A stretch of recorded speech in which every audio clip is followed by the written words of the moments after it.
We turn now to a signature issue here at 17 News, pedestrian safety. Shocking revelations about the victim of the fatal Westside Parkway crash, which left body parts scattered throughout the highway. 17's Jenny Hudd joining us now with the latest developments. Jenny?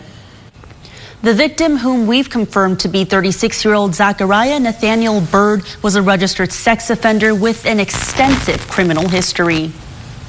And it's a gruesome death, but I don't think anybody should be held for murder charges based on someone else trying to kill themselves. Criminal defense attorney Tony Lidgett represents 51-year-old Tamise Lee Fryman Jr., the alleged driver in the gruesome May 3rd Westside Parkway accident. The crash left Zachariah Nathaniel Bird dead and his body parts all over the highway. Lidgett says Bird was homeless and likely tried to commit suicide. Why he's there at midnight anyways, and then there's one set of cars, lights, so he obviously sees the car coming.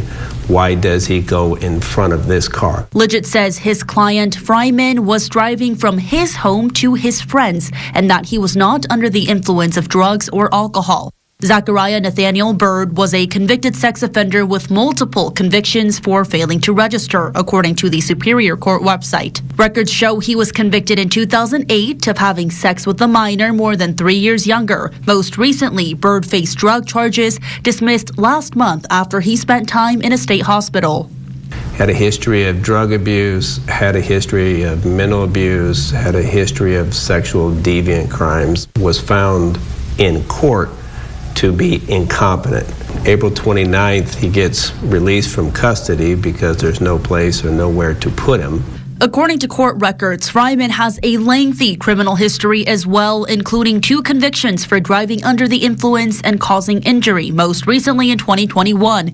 In this case, Fryman faces charges of second-degree murder, vehicular manslaughter with gross negligence, and hit and run causing death, and driving on a license suspended or revoked for drunken driving. He's pleaded not guilty to all charges, though Lidgett admits Fryman was speeding. He could have been traveling anywhere between high 90s or low 100s. Lidgett says Fryman fled the scene due to panic. Fryman turned himself in more than 9 hours later and was arrested. Social media posts showed body parts in Fryman's car following the accident. No. It came through the windshield. It just somehow severed Mr. Bird in half and just came through the windshield. Fryman is being held on no bail. Jenny Hudd, 17 News.